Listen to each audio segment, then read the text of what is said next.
हम बात कर रहे हैं प्रीत आनंद से, उभरती हुई कलाकारा से, जो लड़कियां आती हैं जी। आप भी नहीं आई हैं, जी। ज़्यादा काम नहीं किया आपने, तो वो उनको किस तरह वो शोषण का शिकार होती हैं और काम पाने के लिए कुछ भी करती हैं, हाँ। तो आप कहाँ तक एग्री करती हैं उन चीज़ों को?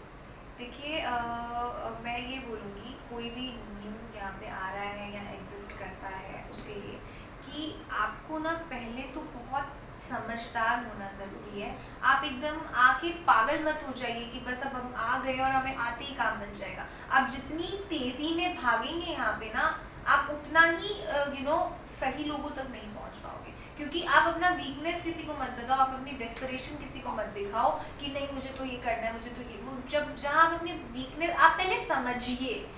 आप, मैं कभी भी इस पॉइंट को नहीं समझ पाती हूँ जब हम पढ़ाई करते हैं, ठीक है।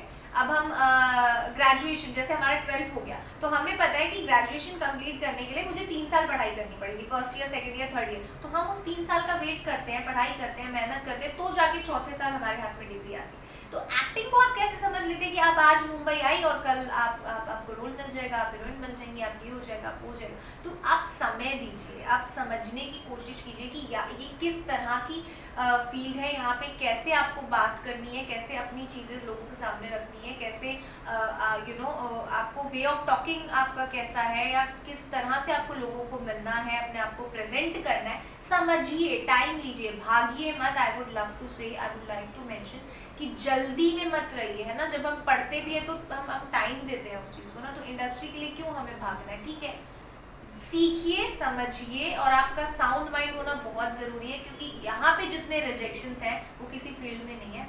मैं समझती हूँ, मैं मानती हूँ इस चीज़ को। I have face lot of rejections, but उस रिजेक्शन पे ओवरकम करके आपको दोबारा से अपने आप को ही मोटिवेट करना पड़ेगा। कोई आपके लिए यहाँ मोटिवेट आपको करने आएगा नहीं। तो you should have a sound mind when you are making any sort of decision. किसी की बातों में तो बिल्कुल ही मत आइए, पहले अपनी एबिलिटी जानिए कि मैं किस लायक हूँ। आप अगर एक नॉर्मल हाइटेड लड़की है या लड़का है और आपको पता है कि आप कैरेक्टर्स अच्छे कैरेक्टर्स आप कर सकते हो, लोग आपको बोल रहे हैं नहीं आपको तो मैं हीरोइन बना दूंगा, आपको तो मैं ये कर दूंगा, तो आप पहले सच्चाई जानिए कि आप क्या एबिलिटी आपकी है, तब आप लोगों के झूठ में कभी नहीं आएंगे और लोगों की बातों में आप कभी फंस नहीं पाओगे। नहीं, एक कास्टिंग डायरेक्टर एक ऐसा होता है, वो मतलब कई चीज़ें होती नहीं है, वो पैदा कर देते हैं। तो आपके साथ ऐसा कुछ कास्टिंग डायरेक्टर का कोई मुद्दा आया जिसने आपको कहा हो कि ऐसा मैं करवा देता हूँ, या ऐसा हो जाएगा या वैसा हो जाएगा? देखिए, मैं टचवुड आई वुड से कि मैं लकी बोलूँ अपने आप को, या मैं क्या बोलूँ, Lord is been so kind to me, and मेरे पेरेंट्स का जो सपोर्ट मुझे हमेशा से मिला।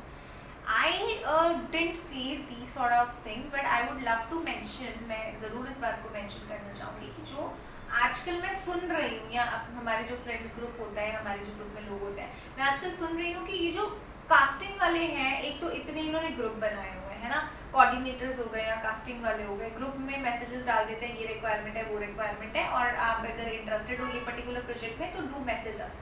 तो जब आर्टिस्ट उनको मैसेज या कॉल करने की कोशिश करते हैं, ठीक है, तो आर्टिस्ट से आप पिक्चर्स मांगते हैं, प्रोफाइल मांगते हैं उसका, उसने क्या किया है, काम क्या नहीं किया है, फ्रेशर है कि नोन है कि क्या है, वो सब। अब पिक्चर्स के बाद में जब वो लड़की या लड़का, अब वो लड़की आपको पिक्चर्स भेज रही है, अपने फोटोग्राफ्स भेज रही है, उसके बाद आप उसको ना ही प्रोजेक्ट बता रहे हैं क्या है, ना आप उसे बता रहे हैं कि डायरेक्टर कौन है उस प्रोजेक्ट का, प्रोड्यूसर कौन है, या स्क्रिप्ट क्या है, उसका रोल क्या है, उसके को आर्टिस्ट कौन होंगे।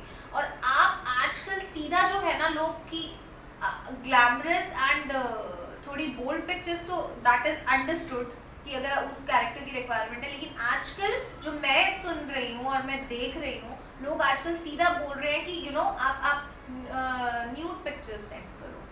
I mean why? I mean I don't get this point, and I am not getting this point कि I mean why you want do these sort of pictures and for what purpose you want these sort of pictures?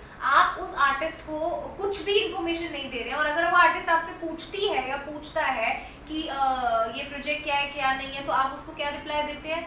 अभी तुम इतना बड़े नहीं बन गए हो कि हम तुम्हें ये बताएं कि प्रोजेक्ट क्या है और क्या नहीं। मतलब आप किसी से इस तरह की पिक्चर, पहले तो आपको मांगने का कोई हक नहीं बनता है, ठीक है, और दूसरा आप उसको, अगर आपकी एक इज्जत है, आप कास्टिंग वाले हैं, आपकी एक रिस्पेक्ट है, आपकी एक पहचान है, तो वो भी एक आर्टिस्ट है, उसकी भी अपनी एक इज्जत है, ठीक है। उसकी भी एक अपनी रिस्पेक्ट है, वो आपको पिक्चर्स भेज रही है, प्रोफाइल भेज रही है, तो उसका हक बनता है जानने का कि वो कौन से प्रोजेक्ट के लिए पिक्चर्स भेज रही है, उसको कौन डायरेक्ट करने वाला है, उसकी को आर्टिस्ट क्या है क्या नहीं है। तो उसको बिना इन्फॉर्मेशन दिए अपने आप को इतना बड़ा दिखा, I am completely against. And the sort of ये जो आजकल ट्रेंड चल रहा है कि इस तरह की पिक्चर्स भेज दीजिए, उस तरह की पिक्चर्स भेज दीजिए, आप पहले बताइए तो कि रिक्वायरमेंट क्या है। और ये न्यूड पिक्स भेज दीजिए, I don't get this point. I am completely against this, and ये जो भी लोग ये भेज रहे हैं और यही लोग इस तरह के कुछ लोग हैं हमारी इंडस्ट्री में जो हमारी अच्छी खासी इंडस्ट्री को बदनाम करने की कोशिश करें। ये जगह बहुत अच्छी है, अगर आप अच्छे से रहें तो ये जगह बहुत अच्छी है। आप अगर दिमाग से मतलब आप अगर समझदारी से काम लें और आप साउंड माइंड के साथ चलें, फोकस रहें, डिसिप्लिन रहें, सही लोगों से मिलें, सही रास्ते पे भटके नहीं, फ्रीडम का फ़ायदा ना उठाएं और फोकस्ड रहिए, तो आपको अच्छे लोग मिलेंगे। और यहाँ अच्छे लोग हैं, यहाँ काम होता है और बहुत अच्छे से होता है। तो लेकिन ये कुछ लोग जो बीच के नीचे लेवल के कास्टिंग लेवल के या उस तरह के लोग हैं, ये क्यों, मैं सबको नहीं बोल रही हूँ, casting people are too good, वो बहुत मुझे मेरे ऐसे बहुत अच्छे कास्टिंग डायरेक्टर्स फ्रेंड्स हैं जो बहुत अच्छे हैं और जो जेन्युइनली काम करते हैं और जेन्युइनली आप जो डिजर्व करती हैं आपको काम मिलता भी है वहाँ से। लेकिन मैं बात कर रही हूँ ये कुछ जो नए लोग आए हुए हैं जिनका ना आपको नाम वाम भी कुछ पता नहीं होगा एग्जैक्टली क्या है, क्योंकि गलत नाम से अकाउंट्स बना के ग्रुप्स बना के इस तरह की पिक्चर्स। तो मैं नए लोगों को और एग्जिस्टिंग लोगों को या जो भी है, प्लीज़ इस तरह की चीज़ों से बचिए।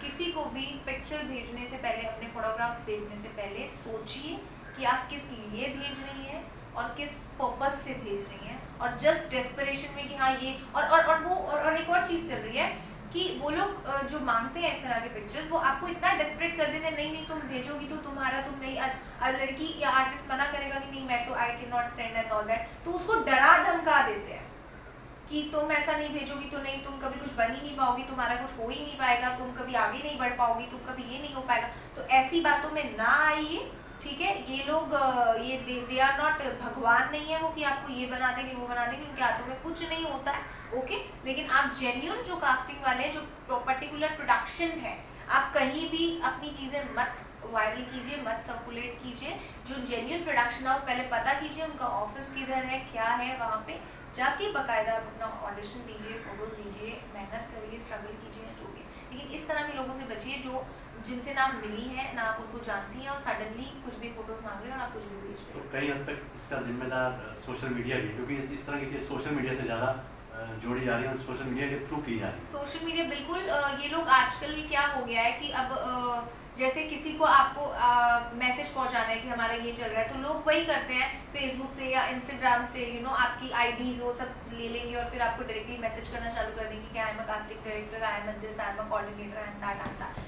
तो ये सोशल मीडिया देखिए एक बहुत अच्छा प्लेटफॉर्म है, उसका सही उपयोग होना चाहिए, उसका दुरुपयोग नहीं होना चाहिए।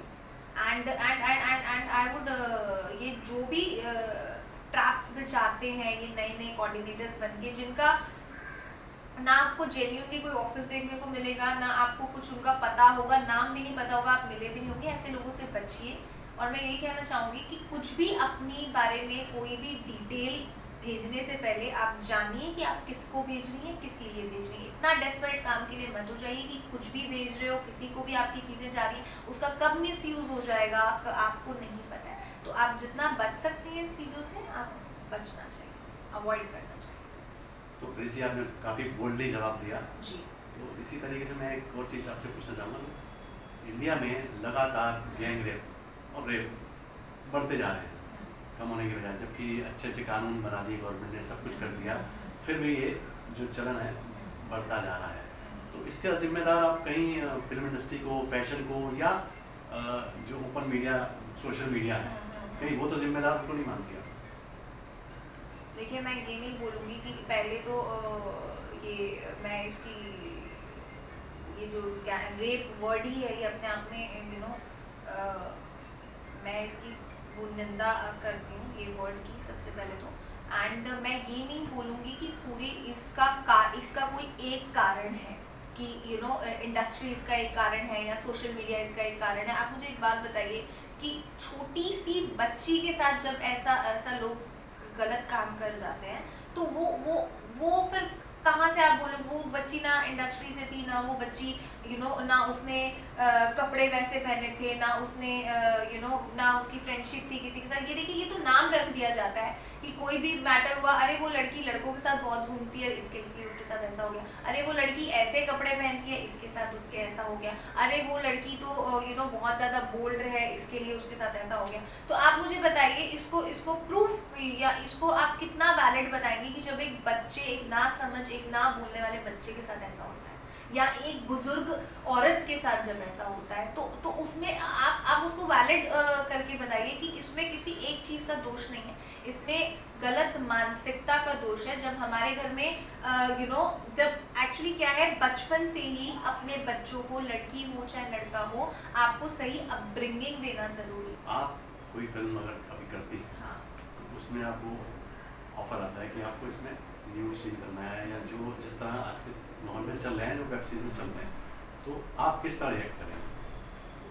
देखिए, मैं सबसे पहले कॉन्सेप्ट देखती हूँ व्हेन इट कम्स टू कि मेरी जो स्टोरी मुझे ऑफर की गई है, उसका कॉन्सेप्ट, वो पर्टिकुलरली कंटेंट क्या है, और जो सीन अगर कुछ बोल्डनेस है या कुछ चीज़ है, तो वो कितना उसको जस्टिफाई कर रहा है उस सीन को, या कितना उस कहानी को जस्टिफाई कर रहा है। अगर वो जस्टिफाई करता है तो as an artist I will do, but अगर अननेसेसरी सिर्फ ऑडियंस को टारगेट करने के लिए, या सिर्फ कि हाँ इसको इतने ज़्यादा मिलियंस व्यूज आ जाए तो हम जान पूछ के उस तरह के सीन्स उसमें डालें, तो आई विल नॉट डू, मैं नहीं करूँगी। लेकिन हाँ, मुझे लग रहा है कि ये स्टोरी, अगर ये चीज़, ये सीन एक पार्ट है उसका, उसके साथ जा रहा है फ्लो में, उसकी ज़रूरत है। आप मुझे ऐसे कुछ कैरेक्टर बताइए जिनकी ज़रूरत वही हो, तब उन्होंने ऐसे सीन किए हो, हम बता सकते हैं? मैं नाम भूल रही हूँ, आई थिंक एक सीरीज में देख रही थी, मैं नाम भूल रही हूँ, तो वहाँ पे कुछ ऐसा एक सीन होता है कि जहाँ पे एक that girl is broken completely, लड़की पूरी तरीके से ब्रोकन होती है, उसका ब्रेकअप हो गया होता है अपने बॉयफ्रेंड के साथ, या नहीं बॉयफ्रेंड नहीं, उसकी मैरिज होने वाली होती है, शादी होने वाली होती है, और लड़का शादी के दिन ही कुछ ऐसी चीज़ें हो जाती हैं कि तोड़ के शादी को चला जाता है, तो लड़की इज़ कम्प्लीटली ब्रोकन, और वहाँ पे वो बैठ के रो रही है और she don't know what to do, और उसका जो एक बेस्ट फ्रेंड होता है वो वहाँ पे उसे कंसोल करने के लिए आता है। अब वो पूरी तरह से ब्रोकन है, करेक्ट, उसकी शादी वाले दिन लड़का शादी तोड़ के चला गया, मतलब एक बहुत बड़ी बात है, it's not a small thing, family के लिए, सबके लिए, सब टूटी हुई है, और उस टाइम पे जो उसका बेस्ट फ्रेंड है, जो उसको कहीं ना कहीं चाहता था पहले से, लेकिन लड़की को नहीं पता उस बारे, आके उसे कंसोल करता है, और उनके बीच में according to the situation, according to that environment and according to the emotion things happens, और जो रिवील थोड़ी सी रिवीलिंग वे में दिखाई जाती है, तो दैट वाज द नीड कि वो सिचुएशन वैसी थी कि आपको उस तरह की चीजें दिखानी पड़ी कि वो ब्रोकन थी, वो उसको, बट अननेसेसरी अगर आप कुछ डाल रहे हैं कि सिर्फ मीडिया को टारगेट, सिचुएशन ठीक है, हाँ, लेकिन उसमें भी उसमें भी लिमिट्स होनी चाहिए, लिमिट्स बिल्कुल होनी चाहिए। देखिए, आप कुछ भी नहीं दिखा सकते हैं, क्योंकि मीडिया एक बहुत बड़ा ये हमारी जो फिल्म्स के ज़रिए या सीरीज़ के ज़रिए ये बहुत बड़ा प्लेटफॉर्म है, आप अपनी बात को अच्छे तरीके से रख सकते हैं, उसका सही यूज़ होना चाहिए, इंस्टेड ऑफ कि जस्ट बिजनेस मेकिंग के लिए या प्रॉफिट मेकिंग के लिए आप कुछ भी, आप अच्छे कंटेंट लाइए। हमारे देश में इतने मुद्दे हैं। एक चीज़ मैं और मेंशन करना चाहूँगी, जो 1-1.5 साल का मैंने ब्रेक लिया था, उस बीच में I was working behind the camera, मैंने एज अ स्टोरी रिसर्चर भी काम किया और एज अ क्रिएटिव हेड भी काम किया आकृति एंटरटेनमेंट के साथ में। मुझे एक शो ऑफर हुआ था जिसका नाम था सलाम इंडिया। उस शो में हमें 52 लोगों को इंडिया में से ऐसे ढूंढना था जिन्होंने कुछ अच्छे काम किए होते हैं दुनिया को बदलने के लिए, लेकिन जो बहुत ज़्यादा नोन नहीं होने चाहिए, फेमस नहीं होने चाहिए। और उस टाइम पे मुझे सिर्फ एक लैपटॉप दे दिया कि इंडिया में अब तुम किसे ढूंढोगे, I mean it's not just easy, आपके पास नंबर नहीं है, नाम नहीं है, मुद्दा नहीं है। What I did is I started finding मुद्दे, हमारे देश में मुद्दे क्या हैं, हमारे देश में प्रॉब्लम्स क्या हैं, उन प्रॉब्लम्स को लेके किसने काम किया, तो कैसे कैसे करके 52 स्टोरीज मैंने पूरे इंडिया में मैंने एक ऐसी लेडी को ढूंढा है जो हमारे इंडिया की फर्स्ट फीमेल बार्बर रही है और वो आज 80 ईयर्स की है। तो जब इंडिया की फर्स्ट फीमेल बार्बर रही है, तो जब उसने स्टार्ट किया तो उसने किस कंडीशंस पर, उसको कितने क्रिटिसिज्म मिले हैं, कितना कुछ मिला है, उस मुद्दे को मैंने उठाया। तो और एक मुद्दा हमारा था कि जैसे हरियाणा में घूंघट को लेके बहुत ज़्यादा इश्यूज हैं, तो वहाँ पे एक लेडी ने उस चीज़ को पूरे तरीके से, तो उसमें कितने सकम, मेरा कहने का क्या मतलब है कि अगर हम घूमने जाए ना, हमारा देश we are living in a country, it's a diversity, हमारे देश में डाइवर्सिटी है, हर तरह के, हर धर्म के, हर रिलीजन के लोग यहाँ पे रहते हैं, इतनी भाषाएं हैं यहाँ पे, तो हमारे पास इतने मुद्दे हैं ना हमारे देश में ही जिनको हम अच्छे तरीके से प्रेजेंट कर सकते हैं, जो एक अच्छा मैसेज देके जाए। तो लोग पर मेहनत नहीं करना चाह रहे, उसको ढूंढना पड़ेगा, उसके ऊपर काम करना पड़ेगा, है ना। जैसे अभी छपाक जो फिल्म आ रही है दीपिका पादुकोण की, है ना, वो एक सही चीज को, कि जब एक के साथ ये चीजें हुई थी और कैसे आवाज उठाई गई थी और कैसे उनका सर्वाइवल था, तो आप ऐसे मुद्दे लेकर आइए जो एक अच्छा मैसेज और एक सीख देके जाते हैं, एक तरह से आपके मन में डर भी देके जाएंगे कि ऐसा गलत करोगे तो ऐसा होगा, और एक मैसेज देके जाएंगे कि ऐसा क्यों। अब जैसे उसमें एक ट्रेलर में ही हम एक देख रहे हैं कि अगर ऐसे बिकता ही नहीं तो ऐसा होता ही नहीं। यही पॉइंट मतलब मेरा उसमें भी है, तो ये हमें उसको रोकना चाहिए जहाँ से पॉइंट शुरू होता है। और इसके लिए देखिए मैं नॉलेज को एक बहुत बड़ा पार्ट बोलूँगी, और मैं एक एजुकेशन को बहुत बड़ा इसमें पार्ट बोलूँगी, तो क्योंकि आई एम मेरे को पढ़ाई अच्छी लगती है वो एक अलग बात है, पर एजुकेशन, हर तरह की एजुकेशन बहुत ज़रूरी है। आप एजुकेशन एक बहुत बड़ा रोल प्ले करती है आपकी लाइफ में, और आपको एक अच्छा इंसान बनाने में बहुत मदद करती है, आपके डिसीजंस में वो दिखता है आपकी एजुकेशन। आजकल टिकटॉक तरह की चीजें मैं भी यूज करती हूँ, बहुत चल रही है। हाँ हाँ। तो आप उसमें उसके लिए क्या कर रही हैं, उसके लिए आप समय देती हैं? टिकटॉक, हाँ, मैं टिकटॉक यूजर हूँ, मैं टिकटॉक बनाती हूँ, और it's just a way of entertainment. I mean उसमें छोटे छोटे 15-15 सेकंड के वीडियोस, कॉमिक वीडियोस, ये भी, और उसमें एक एडू पार्ट, एक एजुकेशन पार्ट भी, उसमें एक मोटिवेशनल पार्ट भी है, उसमें कई सारी चीज़ें ऐसी आ जाती हैं जो आपने कहीं पढ़ी भी नहीं होंगी, पर when you come across the video you will say okay, ये अच्छा है। तो टिकटॉक भी एक बहुत अच्छा मीडियम है अपनी बातें रखने का। एक उसका एक पहलू हुआ कि बहुत अच्छा मीडियम है टिकटॉक अपना पहलू रखने का, लेकिन यहाँ पे एक दूसरा पहलू खड़ा होता जा रहा है, हाँ। वो आपको थोड़े समय बाद दिखाई देगा। जब आप टिकटॉक पे आपके फॉलोअर बन जाते हैं 1 लाख 2 लाख 5 लाख, तो उसको कहीं ना कहीं लगता है कि मैं तो एक हीरोइन से भी अच्छी हीरोइन हूँ, तो वो इस फील्ड में आने के लिए छटपटाने लगते हैं। तो कहीं ना कहीं मुझे लगता है कि आपको आने वाले टाइम में, अभी भी शुरू हो चुका है, नहीं है ना, तो ये बहुत सारी valid point लड़कियाँ है। उतर चुकी हैं। देखिए मैं आपको वही बोल रही हूँ, हमारा एक्टिंग को ना, हमारी इस इंडस्ट्री को लोगों ने कैसे ले लिया है ना, उनका ना ही सपना होगा कि हमें एक्टिंग करनी है, ना उन्हें पता होगा कि what is acting is all about, ना उनका पैशन होगा। देखिए जिसका पैशन है वो तो चेज करे अपने ड्रीम्स को, यहाँ पे Mumbai is open for everyone, industry is open for everyone, पर सिर्फ हाँ वो कर रही है उसको देख के मैं भी करूंगी, ये गलत है। जब आप इस सोच के साथ आते हैं कि यार वो जा रही है, वो कर रही है, तो मुझे भी करना है उसको देख के, वो एक सोच गलत है। और जब आप इस सोच के साथ इंडस्ट्री में आते हैं ना, तो नहीं हो पाएगा। देखिए ये आपको बहुत ज़्यादा पैशनेट होना है इस चीज़ को लेके, क्योंकि आप रिजेक्शंस मिलने के बाद भी मोटिवेट तभी खुद हो पाओगे जब ये काम आपका पैशन होगा, जब ये काम आपका सपना होगा, जब ये काम आपका सब कुछ होगा। जब सिर्फ किसी की देखा देखी हम वो चीज़ करके यहाँ पे आ जाएंगे, टिकटॉक का जो आपने एग्जाम्पल दिया कि हाँ अब तो मेरे इतने फॉलोअर हो गए, TikTok it's not, I mean I am not saying कि जो टिकटॉक पे बहुत फेमस है वो एक्टर है, नहीं, लेकिन लोगों को ऐसा भ्रम हो रहा है, क्योंकि क्यों भ्रम हो रहा है, क्यों भ्रम हो रहा है, क्योंकि आजकल फैन फॉलोइंग को इतनी इम्पोर्टेंस जो मिल रही है ना, कि जिसकी take that person who is having a good fan following. आज एक मीडियम जो प्रोड्यूसर डायरेक्टर हैं उनको भी चाहिए कि कम से कम जो हम हीरोइन ले रहे हैं उसकी फैन फॉलोइंग अच्छी खासी होगा। तो नहीं, और उसमें कोई गलत नहीं है फैन फॉलोइंग, बट ऑब्वियसली कि हर कोई अपना प्रॉफिट सोचेगा। प्रोडक्शन हाउस अपना देखेगा कि हाँ अगर इस आर्टिस्ट को मैं ले रहा हूँ, इसकी कितनी फैन फॉलोइंग है, इसके बेसिस पे कितनी मेरी टिकट्स हैं, इसके बेसिस पे मेरी कितनी चीज़ें चलेगी, या मेरे कितने मिलियंस व्यूज आ जाएंगे। वो कोई दैट्स नॉट रॉन्ग, ठीक है, दिस इज अ बिजनेस। अगर कोई कुछ बना रहा है तो वो प्रॉफिट के लिए, बट हाँ, लेकिन ये समझ लेना कि यू नो मेरे इतने फॉलोअर्स यहाँ पे हो गए हैं तो अब तो मैं ही इंडस्ट्री के लिए बनी हूँ और मैं जाके फटाफट मेरा तो बस हो जाएगा सब कुछ, ये सोच गलत है। इस सोच के साथ आपको नहीं आना चाहिए। आप आइए, अगर एक्टिंग सचमुच ये इंडस्ट्री में कुछ करना आपका सपना है, और आप कितना भी यहाँ पे रिजेक्शंस मिले हैं, कितनी भी कैसी भी चीज़ें कम अक्रॉस करके भी आप खुद मोटिवेट होकर आगे बढ़ सकते हो। और वन मोर थिंग हम सेइंग, लोग यहाँ पे 10-10, 12-12, 15-15 साल निकाल देते हैं और चीज़ें नहीं उनके फेवर में हो पाती है।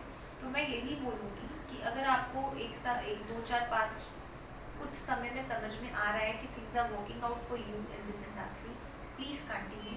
बट अगर आपको समझ में आ रहा है कि नहीं हो पा रहा है, don't waste your time. I must say life एक ही है, तो ऐसा नहीं है कि एक्टिंग और इंडस्ट्री के अलावा हमारे पास दूसरे ऑप्शन ही नहीं। We have lot of good options in our country, in every field. तो जहाँ आपको रियलाइज, जहाँ मैं कहने की बात यही है कि सच्चाई को समझना जरूरी है। जब 2 साल 3 साल 4 साल में हमें समझ में आ रहा है कि चीज़ें हमारे फेवर में हो रही है या नहीं हो रही है, अगर नहीं हो रही है तो हम कहीं ना कहीं गलत है, और लोग अपनी गलती को रेक्टिफाई नहीं करते। यहाँ पे आके आर्टिस्ट जो है वो ब्लेम डालती है, हमें काम नहीं मिल रहा, हमें ये खराब है, वो खराब है, ये खराब है। आप कितनी सही है वो तो देखिए। आपको ABCD नहीं पता है किसी चीज़ की, आप कुछ भी पहन के कहीं भी आप कुछ भी बात कर रही हो, आपको पता ही नहीं है किस मैनरिज्म से कहाँ पे क्या बात करनी चाहिए, या जब आपको ऑडिशन स्क्रिप्ट दी जाती है, जब आप खड़े होती हो कैमरा के सामने, आपको कुछ पता ही नहीं और आप ब्लेम कर रहे हो कि ये डायरेक्टर खराब है, इसने मुझे काम नहीं किया। तो आप कितनी सही हो और वो कितना गलत है, इसके बीच में भी बहुत बड़ा डिफरेंस है। आप अकेली बॉम्बे जैसे शहर में जी स्ट्रगल कर रही हैं काम पाने के मैं लिए, स्ट्रगल नहीं बोलूँगी, मैं फाइट बोलूँगी। फाइटिंग, ठीक है, फाइट कर रही हैं, फाइट कर रही हैं। तो इसमें आपका जो फैमिली, वो सपोर्ट सिस्टम आपके कितना करीब है, कितना सही तरीके से चल रहा है, या वो कितने खुश हैं, या वो कितना आपको आगे बढ़ाने की कोशिश कर रहे हैं? मैं हैप्पी हूँ आपने क्वेश्चन पूछा। मैं आज अगर यहाँ पे रह पा रही हूँ बॉम्बे में और इतनी फ्रीली रह पा रही हूँ और अपने सपनों को पूरा कर पा रही हूँ या उनकी ओर बढ़ रही हूँ, it's because of my family. क्योंकि जो सपोर्ट सिस्टम एक 15.5 साल की लड़की को जिस फादर ने अलाउ किया, okay chase your dreams, complete your dreams, do what you want to do, तो ये मेरे लिए बहुत बड़ी बात है। सब लड़कियों को ऐसे फादर नहीं मिलते जो मुझे मिले हैं। तो मेरे father, my dad is the biggest support system I have ever got. वो उनका नज़रिया तब भी वही था, उनका आज भी वही है। मतलब उन्होंने मैंने उनको एक ही बार बोला था, 9th स्टैंडर्ड में मैं थी, कि I want to go to Mumbai and I have to try an act. And I was very much good, I am very much good in studies also. लोगों को लगता था कि पढ़ाई में बहुत आगे जाएंगे, बहुत आगे। बट मैंने मेरे फादर को 9th स्टैंडर्ड में बोला था, he was like you complete your 10th, will think for it. And I completed my 10th। उसके बाद मैं बॉम्बे आ गई, और मेरी फैमिली जो है, आई वुड लव टू से कि मैं इतनी फ्री हूँ मेरी फैमिली से, मैं इतनी ज़्यादा खुश हूँ और हैप्पी हूँ और सुखी हूँ मेरी फैमिली से, कि they are not judgemental people. मैं कोई भी अगर डिसीजन लेती हूँ तो मुझे ये टेंशन नहीं होती कि मेरे फादर मुझे कैसे जज करेंगे, मेरी मॉम मुझे कैसे जज करेंगी।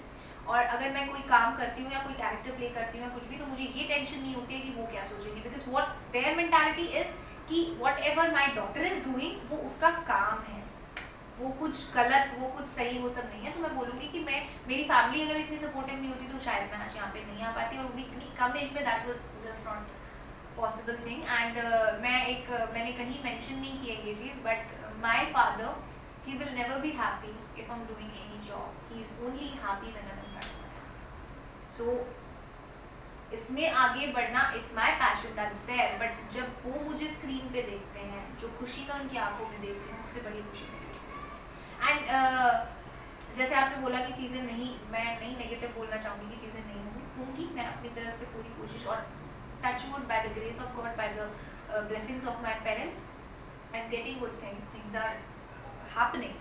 But if in case, so I would never be behind the camera. Instead of that, I'm very much interested in studies and all that. I would love to do, if I get a chance, civil services. तो ये थी प्रीत आनंद, जिनको सबसे प्रीत होने वाली है। तो काफ़ी बिंदास इन्होंने बोले, काफ़ी अच्छी बातचीत रही। हम ये दुआ करेंगे कि वो अपने मुकाम पर पहुँचे, अपने सपनों को साकार करें। नमस्कार। थैंक यू, नमस्कार। हमारी खबरें अच्छी लगें तो हमारा चैनल सब्सक्राइब कीजिए, शेयर कीजिए और लाइक कीजिए।